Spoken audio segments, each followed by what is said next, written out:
Hello everyone, TLSG here, back again with another daily Marvel Snap video. Today we have a take on the She-Hulk Double Up. I believe the original idea came from Jeff Hoogland.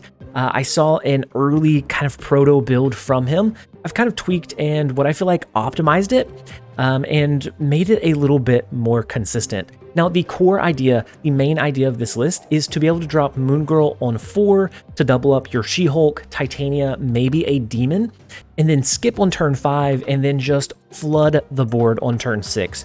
Now, this list does okay against both Leech and Leader because you're flooding so many cards onto the board.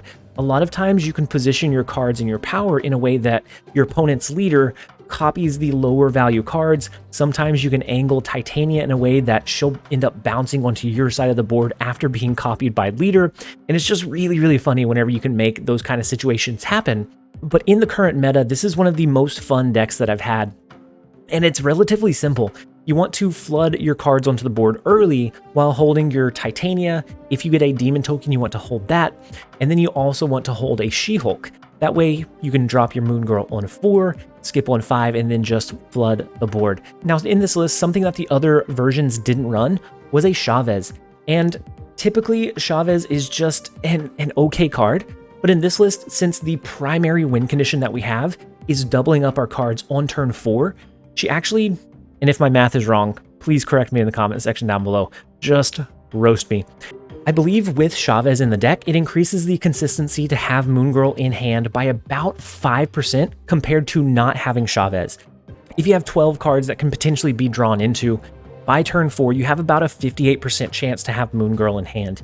If you have 11 cards to potentially be drawn from, then it should increase to about 63, which helps the consistency, helps that big power push quite a bit. Because that also means that your She-Hulk is going to be in your hand in 63% of games, your Titania, your Sunspot, some of those really big early game power pushes that you need to find yourself in a position to potentially win those games are going to be drawn in early. And from what I tested with this list, if I'm hoping to draw into She-Hulk or Titania or Juggernaut players on the last turn, then I'm probably not in a very good position.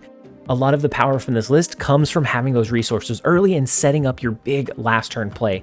Some of the times we won't even draw on turn 6 because we Moon Girl and we have a capped out hand. And so I've noticed quite a bit more consistent performance out of this list after adding Chavez in, and the rest of the list runs pretty simply. We want to flood the board and curve out our power into a turn 4 Moon Girl, skip on 5 into flooding the board.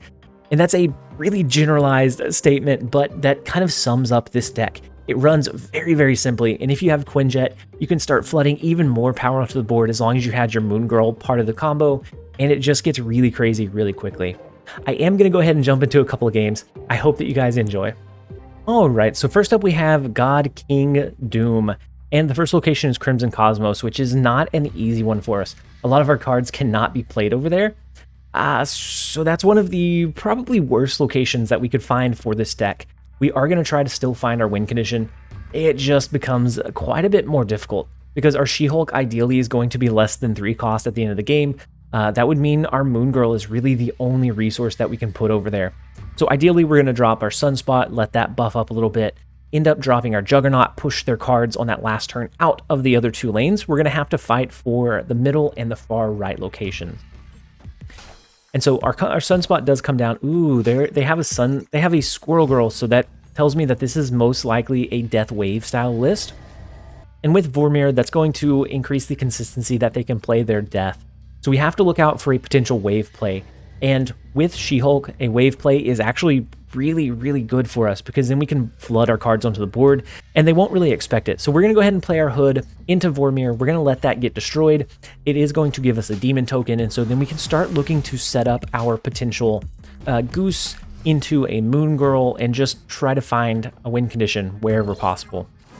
And so we get a Rocket Raccoon out of the hub, which is not terrible. We do draw into She-Hulk, which is phenomenal. We're going to go ahead and play our Goose and Rocket Raccoon. I think they very likely have a Killmonger, which will eventually kill our Sunspot unless we can draw into armor. But more ideally, we'll draw into a Moon Girl here. And unfortunately, we don't. We will be able to play the armor, and that will be just fine. They're not going to be able to play anything above a 3 cost here. They will still be able to do a Death if they have their wave, a She-Hulk, and get quite a bit of upside. But we are just going to play our armor this turn, and we're going to skip the remainder of the turn. That's going to allow our Sunspot to be safe behind this lane, even if they drop Killmonger, because we do have initiative, and he's going to absorb 2 energy here. Now, we will probably still skip on turn 5 and just let Sunspot continue to buff up. They play a She-Hulk and a Yondu, and so that kills our Chavez. We get Moon Girl on 5, which is not necessarily ideal. Now, if they drop a wave, as long as we have 2 energy at the end of this turn, then we'll be able to play She-Hulk and something else. I think we're just going to skip here. We can potentially get She-Hulk down to a 0 cost if they drop their wave.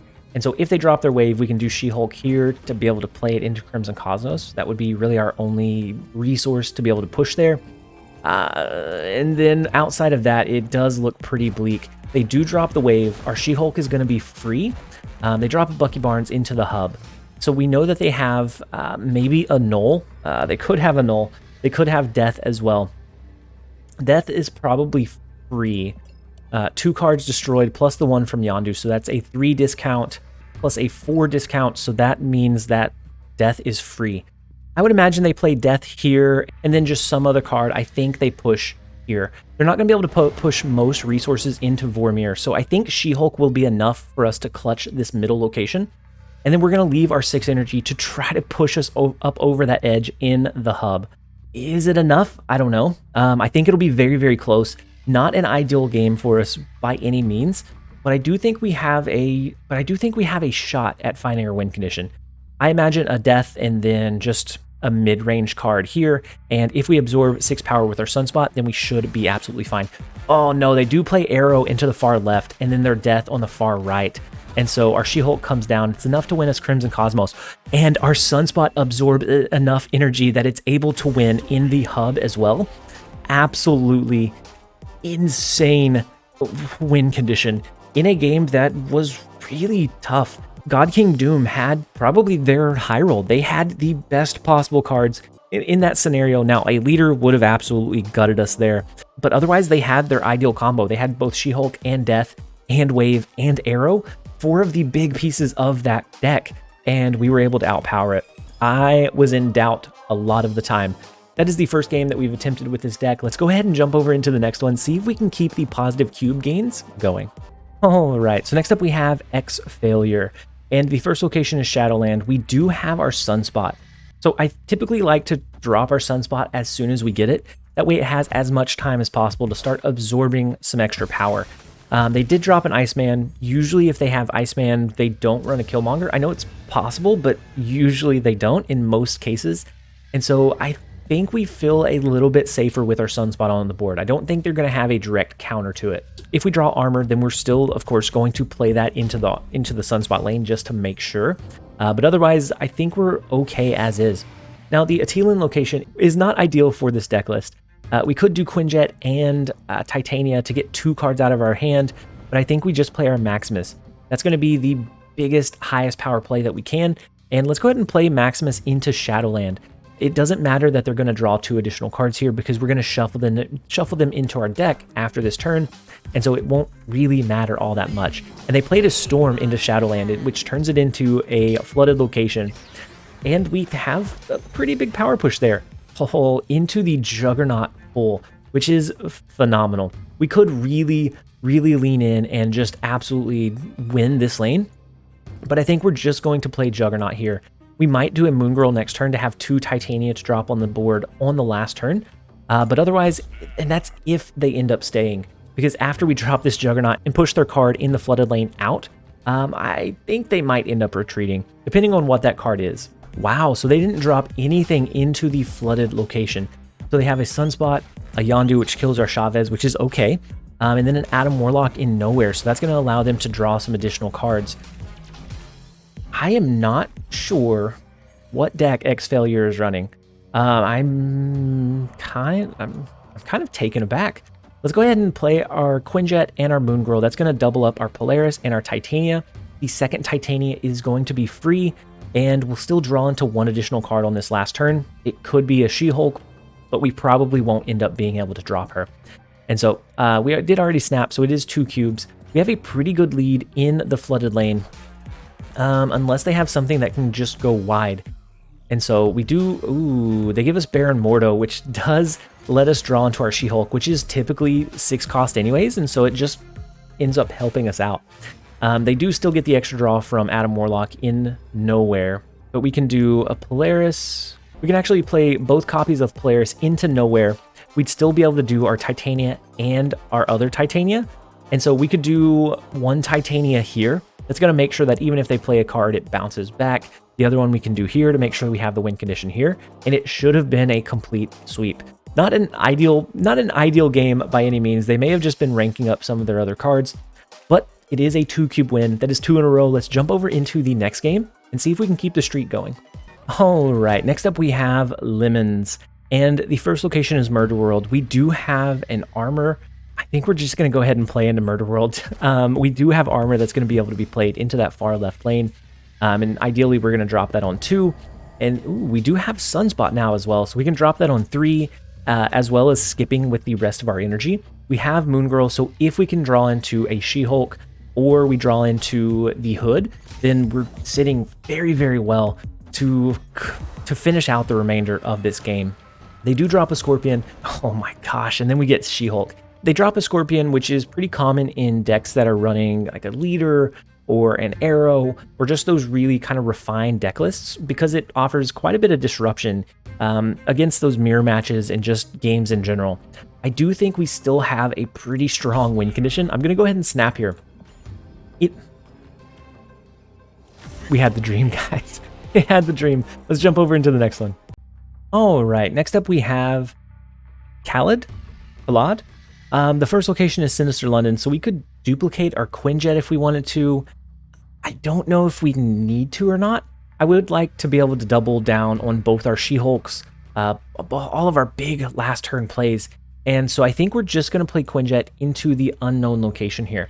I don't think we start clogging up the Sinister London lane until we just absolutely have to. And so we are still, ooh, Hell's Kitchen actually helps us with our consistency, our draw consistency quite a bit. We are going to play Sunspot into Sinister London. If we draw into our armor, that's beautiful. We do have She-Hulk. We're now looking for 2 potential cards. We're looking for Moon Girl to double up on our Titania, on our She-Hulk, or we're looking for armor to protect our Sunspot so that we can just kind of skip through the rest of the game. And then they do drop a Psylocke, so they could do... They get 2 additional energy going into this turn, so they could get, what, a 5 power play on turn 3? Which is kind of massive. What do we think it's going to be? Do we think it's going to be a Mr. Negative? If so, we can do a Maximus to double down on their cards. We could do a Juggernaut to push their cards away. We could do Polaris to pull their Psylocke over. I think we'd go with the Maximus play. Because we have initiative. If they do end up dropping a Mr. Negative, then it won't really matter. Oh my gosh. We force them to have 7 cards in hand. So they don't draw a negative card this turn. And they only have a potential for 3 cards to be negative here.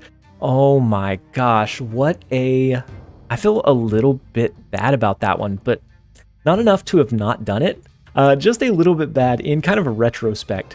And so we are going to play our Moon Girl, but I think it becomes a little bit difficult here. So Strange Academy is going to send these cards into a random lane after turn 5. So it could end up capping out our Sinister London location, and that's not ideal. That's not the ideal play line. Now, if they have an Iron Man, if they have an inverted Iron Man, they can do some really big things in Sinister London, which I don't think we will ever be able to compete against. Maybe we go ahead and play Titania to stop them from playing 1 card here, because I assume they'll play 1 card in this location. That will force Titania over onto their side, and then next turn, whenever we play a She-Hulk, we can play 1 She-Hulk and it'll bounce Titania back onto our side. It'll make sure that they can't trigger the Mojo bonus, they won't be able to play there on the last turn, and that's a win-win for us. So with the rest of the cards, we're going to skip here. We're going to let Sunspot absorb some energy. We're going to have She-Hulk reduced down to a 1 cost and a 3 card, which is massive for the last turn play. I think we will probably end up capping out Sinister London, but we don't, because they extend the game with magic. And so I think both of these Mojos are going to be very, very scary coming into this last turn. So they actually draw into, or they're going to draw into, the last of their resources because we forced them to cap out their deck. So we know that they have at least an Iron Man, probably an Iron Man and a Mystique. Do we donate this last card? So we can do Juggernaut. That's going to push whatever they play in here, in this lane, out. And so ideally it's going to be an Iron Man. We're also going to force them into having a Titania, which is okay, but we're not going to be able to get it back after this turn. Oi, oi, oi, oi. We can actually guarantee that we win this lane as well by playing She-Hulk, and that will force Titania onto their side of the board. Even if... Okay, so let's reorder this.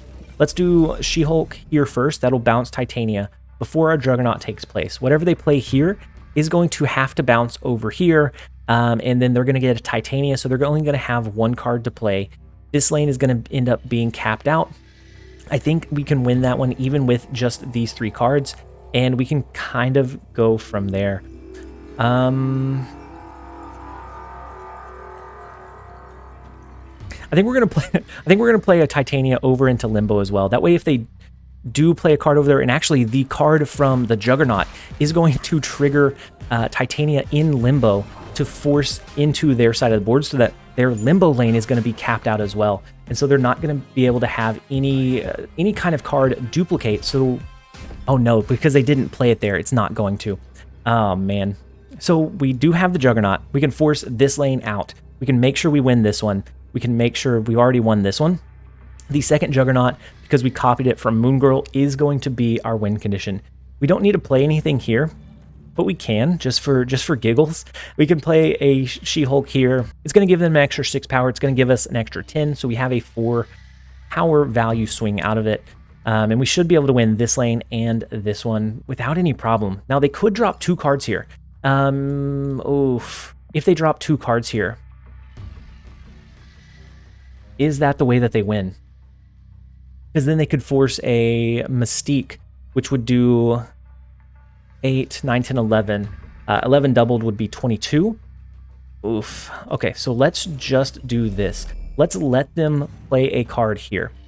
Let's let them play their inverted Mystique in Sinister London. I assume they will play 2 cards because they know we have that second Juggernaut. I'm going to skip let Sunspot absorb 7 energy. So if they do the inverted Mystique, Mojo is not going to trigger because that would absolutely be devastating for us. We're going to not play a card here because we already have the win condition, and we're just going to let our Sunspots absorb some energy. Now, I expect the 2 cards to come down. No, it's just the 1. Wow, the Juggernaut play would have been our win condition, but we still are going to be able to find our win condition in both the left and the middle location. It was just a little bit riskier for us to have played our Juggernaut, and our Titania actually returns back home, allowing us to get an even bigger win condition than what I had anticipated. So we were able to kind of clog up the board, muck up the game for them, send some of their cards into inopportune locations, send a couple of Titania onto their side of the board to make it more difficult for them to play the cards that they absolutely wanted or needed to play. All right, next up we have Anya, and the first location is Xandar. I'm going to go ahead and play our Quinjet on turn 1. We can do armor on turn 2. If Vormir turns up, that will be an easy destruction of our hood, which is going to be an increased upside that we can find ourselves with. Now, I do want to still play armor into Xandar just in case they're running a Death Wave style deck list, because that is not going to be ideal for us. They do change Vormir, so we're not going to be able to get our hood destroyed or have our hood destroyed, unfortunately. And Scarlet Witch does end up hitting the hood, so he does cost 1 additional as well. I am going to go ahead and play our Goose. If we draw into Moon Girl next turn, then we don't get a lot of use out of it. But if we don't, She-Hulk is a pretty good one. And then they do use Maximus, so we draw into those additional cards. I am going to go ahead and play our hood into the Icebox. Next turn, we might end up skipping, and that way we can reduce the cost of our 1 She-Hulk quite a bit. We'll be able to do She-Hulk, Titania, our Demon, and Maximus on that last turn to try to find some increased power push. Now, they might have a Professor X, but they're not going to be able to play it into the Baxter Building lane because of our Goose. And so if they do end up locking down this lane, then that's absolutely fine. We're going to go ahead and skip here, let our Sunspot continue to absorb energy. We're going to wait and see what they end up dropping, and then we can kind of decide our last turn play. So they do drop the Devil Dino into Xandar, which is a pretty big resource. Now, if they end up doing a leader play, the leader would end up copying 2 of the 3 cards we play into the Baxter building. We would want to do something like a Demon, a Titania, and a She-Hulk. Now, we're going to order that a little different. We're going to do Titania first, and then Demon, and then She-Hulk. If they don't do a leader, then Titania will bounce to their side and bounce back. If they do, then this will be capped out, and we will get 10 additional power that they're not going to get in this lane. And swinging this location will bring them down to 3. It'll bring us up to a +1. This will bring us up to 4. So the leader play does come down. It does. Oh no, what am I thinking? The Maximus into Xandar should have been our play line. What are we doing with our lives? And so we do find the win condition. We push their leader out of Xandar, and actually that finds us the win condition in the most inopportune way possible. We are just squeaking by with these crazy leader games. We have to really big brain these last turn plays to try to find our win conditions, and I actually ran out of time there. I was still trying to figure out our placement for Juggernaut, and we ran out of time. Luckily for us, it did end up turning out to be the exact location that we needed, and we were able to find the win condition where we probably shouldn't have. But we were able to find it because they had too many cards in the Baxter building, and leader couldn't copy how much power we can flood onto the board on that last turn. And so with that win, we are going to go ahead and end the video here. I'm going to use this a little bit more. I'll leave a comment down below whenever we post this with how far I was able to climb. We started at 82, we bounced up to 84, and then kind of stalled out for a little bit. So I'm going to play it a little bit longer, see if we can continue to climb. I would like to be able to take this to 90 or to infinite just because it is such a unique deck and it runs fairly well. I hope that you guys enjoyed the video. If you did, make sure to leave it a like and a comment down below. And as always, this has been TLSG. Later, guys.